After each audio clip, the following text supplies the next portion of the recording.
নমস্কার, আমি সাধনা। আজকের বানাবো হরিয়ালি চিকেন। চিকেন তো আমরা সব সময় রান্না করে থাকি, কিন্তু মাঝে মাঝে একটু অন্য রকমেরও খেতে ইচ্ছে মানুষের করে। তাই একটু অন্য রকমভাবেই আজকে চিকেনটা তৈরি করব। প্রথমেই মাংসটা ভালো করে ধুয়ে নেব, ধুয়ে রাখবো। রেখে একটা পেস্ট তৈরি করে নেবো। কিছুটা ধনেপাতা, একটু পুদিনা পাতা, আর কটা কাঁচা লঙ্কা, আর কয়েকটা গোলমরিচ, 8-10টা মতন নিলেই হবে। গোলমরিচ দিয়ে একটা ফাইন পেস্ট তৈরি করে নেব। এর মধ্যে অল্প একটু জলও দিতে পারে। জল দিয়ে পেস্ট করলে ভালো মতন পেস্ট হবে, মিহি পেস্টটা হবে।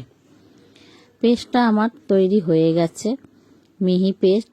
এবার চিকেনটা ভালো করে ম্যারিনেশন করে নেব।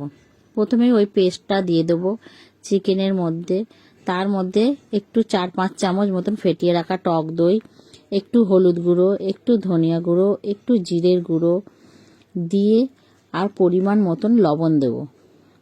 দিয়ে এটা ভালো করে মিশিয়ে নেব। ভালো করে মাখিয়ে নিতে হবে যাতে মাংসটা ভালো মতন করে মশলাটা ঢোকে।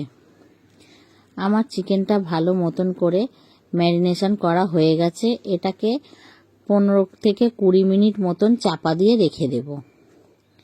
চাপা দিয়ে রেখে দিয়ে এবার গ্যাসে 15-20 মিনিট পরে গ্যাসে একটা কড়া বসিয়ে দিয়েছি। তার মধ্যে তেল দিয়ে দিয়েছি, সাদা তেল দিয়ে এর মধ্যে সেই ম্যারিনেশন চিকেনগুলো একটা একটা করে সাজিয়ে দিয়ে ভেজে নেব।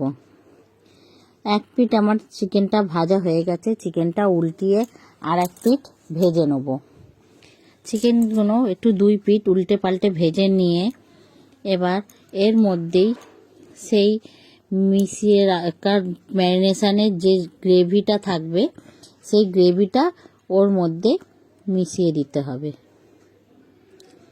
মিশিয়ে দিয়ে চিকেনগুলোকে ভালো করে ভেজে নিয়ে আমি তুলে রাখবো চিকেনগুলোকে তুলে রেখে ওই যে কড়াতেই তেলটা থাকবে সেই তেলের মধ্যেই আমি কিছুটা কুচানো পেঁয়াজ ভালো করে লাল লাল করে ভেজে নেব। ভেজে নিয়ে এর মধ্যেই আদা রসুন বাটা আমি দিয়ে দেবো। 2 চামচ মতন আদা রসুন বাটা দেব। দিয়ে ভালো করে কষিয়ে নেব। কষিয়ে নেওয়ার পরে ভালো করে যখন মশলা থেকে পেঁয়াজ থেকে আদা রসুনের গন্ধটা চলে যাবে, তার মধ্যেই আমি সেই চিকেনগুলোকে দিয়ে দেবো। চিকেনগুলো দিয়ে এবার ভালো করে আমি কষিয়ে নেব। ভালো করে পেঁয়াজ মশলার সঙ্গে চিকেনগুলোকে ভালো করে কষিয়ে নেব যতক্ষণ না তেলটা ছাড়ছে। চাপা দিয়ে আমি ভাজবো। 2-3 মিনিট করে চাপা দিয়ে আবার একবার নেড়ে চেড়ে নেব। চিকেনটা ভালো করে তেলটা ছেড়ে গেছে। এবার আরও একটু কষিয়ে নিয়ে তারপরে একটু পরিমাণ মতন জল দিয়ে দেবো, চিকেনটা আর একটু সফট করার জন্যে বা গলিয়ে নেওয়ার জন্যে। চিকেনটা জল দিয়ে আমি খানিকক্ষণ ফুটিয়ে নেব।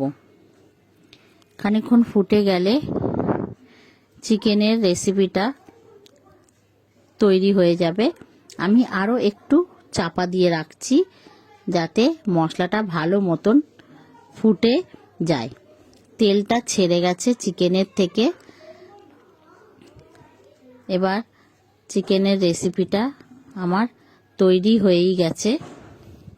এর মধ্যে সামান্য গরম মশলার গুঁড়ো ছড়িয়ে দেবো।